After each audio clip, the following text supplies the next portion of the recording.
Bismillahirrahmanirrahim. Assalamualaikum warahmatullahi wabarakatuh.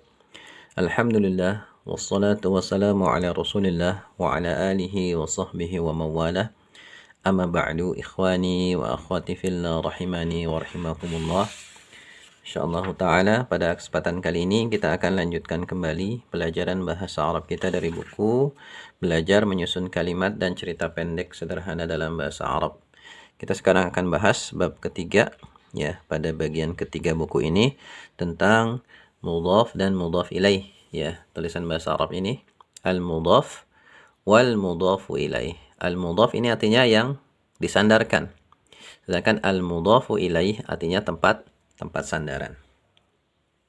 Sebelumnya kita sudah ya membahas tentang isim nakirah, ya, isim yang penunjukan bendanya masih umum, ya, belum tertentu benda yang dimaksud. Misalnya waladun, seorang anak laki-laki, babun, ya, sebuah pintu, kitabun, sebuah kitab. Ini semua adalah isim nakirah, penunjukan bendanya masih umum, belum tertentu.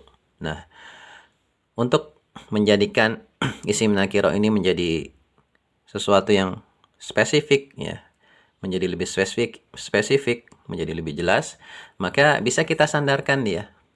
Ya, bisa kita sandarkan kepada kata yang lainnya. Misalnya waladun kita sandarkan kepada Zaidun, menjadi waladu Zaidin. Anak laki-lakinya si Zaid. Pengertiannya menjadi lebih khusus. Ya, kalau tadi masih umum kan waladun. Ya, waladun anak laki-laki banyak. Tapi kalau kita sudah sandarkan waladu Zaidin, menjadi lebih spesifik pengertiannya. Babun, sebuah pintu, kita sandarkan kepada masjid, menjadi babul masjidi, pintu masjid itu. Menjadi lebih spesifik. Ya, kitabun, sebuah kitab, kita sandarkan kepada an-nahwu, menjadi kitabun nahwi. Ya, pengertiannya menjadi lebih spesifik. Nah, susunan seperti ini, ya, waladu Zaidin, babul masjidi, kitabun nahwi, ini namanya susunan mudhaf wal mudhafu ilaih. Waladu sini mudhaf, yang disandarkan, Zaidin mudhaf ilaih. Babu mudhaf, al-masjidi mudhaf ilaih. Kitab, kitabu mudhaf, an-nahwi mudhaf ilaih, ya. Mudhaf yang disandarkan, mudhaf ilaih artinya tempat sandaran. Terkait pembahasan mudhaf ilaih, ya, ada beberapa kaidah yang antum harus pahami, ya. Yang pertama, mudhaf, ya, ini mudhaf. Mudhaf itu tidak boleh diberi alif lam dan tidak boleh ditanwin. Ini kaidah umumnya. Ya, di sini nggak ada alif lam, antum perhatikan, dan juga nggak ada tanwin. Awalnya kan waladun, tapi ketika dia menjadi mudhaf maka tanwinnya dibuang. Jadi mudhaf tidak boleh diberi alif lam dan tidak boleh diberi tanwin. Ini kaidah umum, ya, untuk tingkatan pemula cukup ini yang difahami.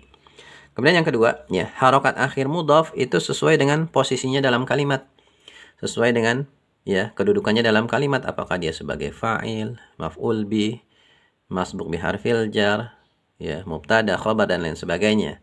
Contoh misalnya dalam kalimat jaa waladu Zaidin, telah datang anak laki-lakinya si Zaid. Waladu di sini kita kasih harokat akhir dhammah karena berposisi sebagai fa'il, sekaligus dia mudhaf. Zaidin mudhaf ilaih. Ra'aitu walada Zaidin, aku telah melihat anak laki-lakinya si Zaid. Walada, ya, di sini kita kasih harokat fathah karena berposisi sebagai maf'ul bih sekaligus mudhaf. Zaidin mudhaf ilaih. Salamtu ala waladi Zaidin, aku telah memberi salam kepada anak laki-lakinya si Zaid. Ya, di sini waladi, ya, kita kasih harokat akhir kasrah karena berposisi sebagai masbuk biharfil jar sekaligus mudhaf. Zaidin mudhaf ilaih. Jadi, ya, harokat akhir mudhaf sesuai dengan posisinya dalam kalimat. Sedangkan harokat akhir mudhaf ilaih itu selalu kasroh. Ya, ini kaidah untuk pemula. Selalu kasroh. Makanya di sini, ya, selalunya kasroh, baik sebelum dimasukkan ke dalam kalimat maupun setelah dimasukkan ke dalam kalimat. Ya, ini kaidah penting yang harus kita pahami terkait pembahasan mudhaf dan mudhaf ilaih. Kemudian nanti ketika kita menjelaskan kedudukan isim, maka ketika dia sebagai mudhaf perlu kita sebutkan, seperti misalnya waladu Zaidin, waladu fa'il sekaligus mudhaf. Walada Zaidin, walada maf'ul bih sekaligus mudhaf. Waladi, ya, masbuk bi harfil jar sekaligus mudhaf. Nah, seperti itu.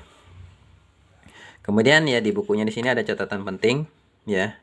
Yang pertama itu isim nakirah jika disandarkan kepada isim ma'rifat maka statusnya menjadi ma'rifat sehingga bisa menjadi mubtada. Ya, waladun awalnya nakirah. Kemudian kita sandarkan kepada ma'rifat, di sini nama. Maka statusnya menjadi ma'rifat. Babun awalnya nakirah, kita sandarkan kepada al-masjidi isim ma'rifat, maka statusnya menjadi ma'rifat. Ya, sehingga bisa ya kita jadikan dia sebagai mubtada. Ya, karena sebelumnya kan sudah kita bahas bahwasannya mubtada adalah isim ma'rifat berharokat akhir dhammah yang terletak di awal kalimat. Misalnya waladu Zaidin. Ya, kita masukkan ke dalam kalimat waladu Zaidin salihun. Anaknya si Zaid itu salih. Waladu di sini mubtada. Ya, makanya kita kasih harokat akhir dhammah. Sekaligus mudhaf, Zaidin mudhaf ilaih, salihun khobarnya. Ya, seperti itu.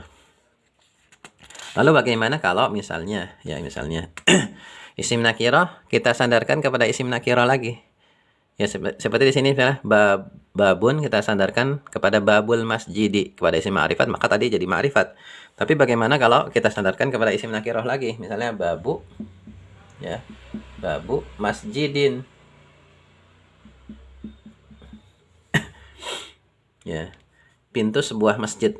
Kalau ini babul masjidi, pintu masjid itu ya sudah ma'rifat. Kalau ini babu masjidin, pintu sebuah masjid.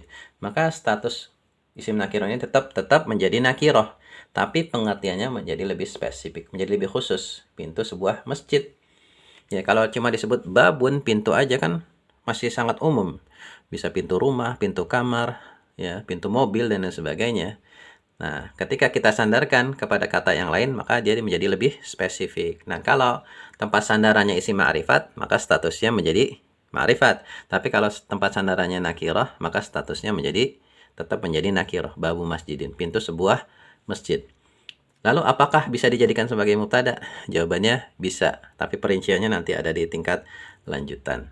Ya, perinciannya nanti ada di tingkat lanjutan. Ya, ini cukup sebagai tambahan wawasan aja. Ya, bisa antum catat di situ. Kemudian yang kedua ya, jika ingin menghubungkan kata dengan susunan mudhaf ilaih, maka harokat akhirnya harus disesuaikan dengan harokat akhir kata yang dituju. Apakah kepada mudhaf atau mudhaf ilaih? Sebab beda harokat bisa beda maksud ya. Ini ketika kita ya memasukkan kedudukan ma'atuf ke dalam kalimat. Ma'atuf kepada susunan mudhaf ilaih. Nanti harus kita perhatikan ya kepada siapa kita atofkan, kepada siapa kita hubungkan. Seperti dalam bukunya atau membaca ya di situ. Kalimatnya ja'a waladul mar'ati wa zaidun. Telah datang anak laki-laki, anak dari wanita itu dan juga si Zaid. Di sini Zaidun kita kasih harokat dhammah karena dia ma'atufnya kepada waladu.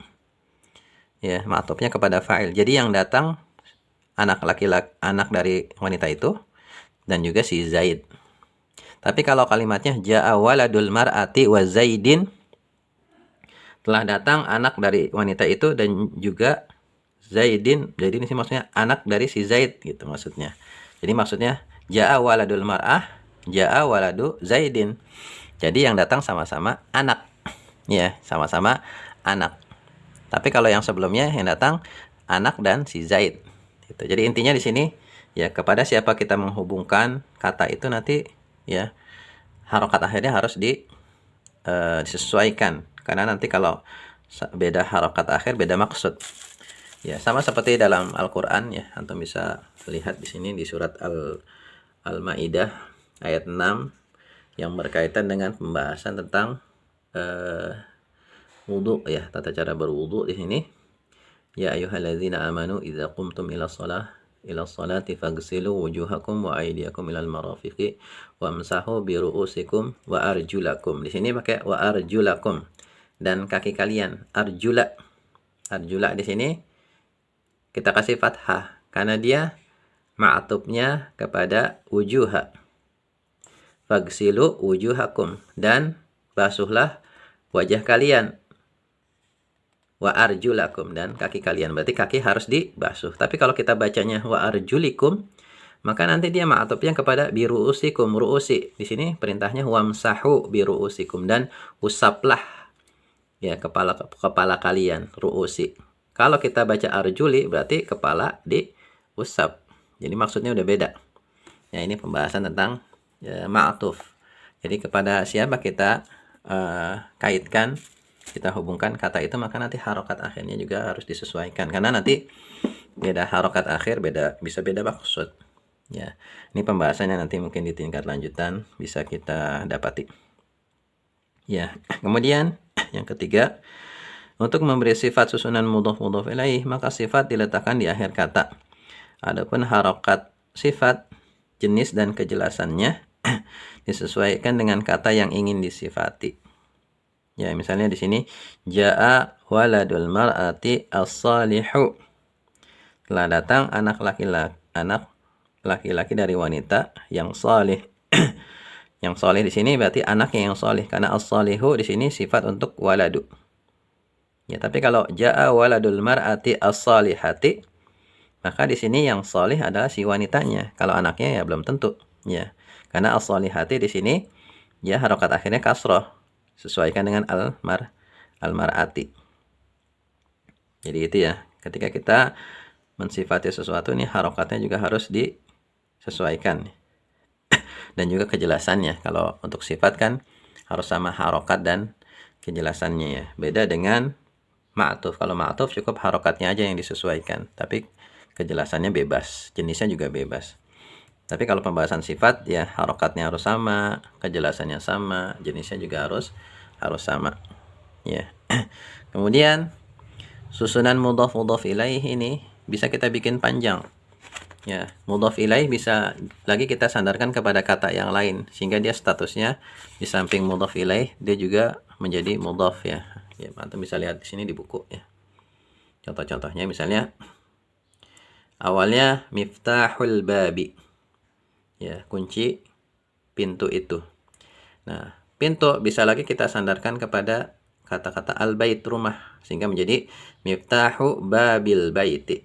Pintu kunci pintu rumah itu. Di sini miftahu, kemudian kita sandarkan kepada babi. Ya, miftahu di sini mudhaf, babi mudhaf ilaih. Nah, babi di sini di samping mudhaf ilaih juga dia menjadi mudhaf kepada al-baiti, sehingga al-baiti adalah mudhaf ilaih. Kemudian bisa lagi kita sandarkan kepada kata yang lain, misalnya di sini miftahu babi baitil waladi. Miftahu mudhaf, ya, babi mudhaf ilaih sekaligus mudhaf, baiti mudhaf ilaih sekaligus mudhaf, al-waladi mudhaf ilaih. Bisa lagi kita sandarkan kepada kata yang lain, misalnya kita sandarkan kepada Zaid, sehingga menjadi miftahu babi baiti waladi Zaidin. Ya, kunci pintu rumah anaknya si Zaid. Miftahu mudhaf, babi mudhaf ilaih sekaligus mudhaf, baiti mudhaf ilaih sekaligus mudhaf, waladi mudhaf ilaih sekaligus mudhaf, Zaidin mudhaf ilaih. Ya, demikian ya. Kemudian isim ghairu munsharif, jika berkedudukan sebagai mudhaf ilaih, maka harokat akhirnya fathah bukan kasrah. Misalnya waladu Aisyata, baitu Utsmana. Ya, sama seperti yang sebelumnya ketika membahas apa ya? Kalau didahului huruf jar, jadi kalau misalnya Aisyah, ketika kita membahas tentang isim ghairu munsharif ya.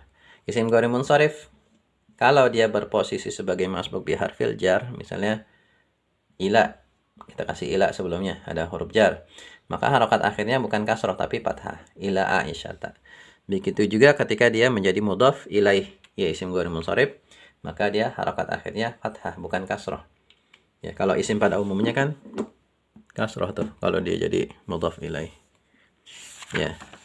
Ya, demikian ya pembahasan tentang mudhaf ilaih. Agak panjang memang ya, tapi ini sangat penting. Ya, silakan antum baca-baca lagi dari awal, kemudian kerjakan latihannya.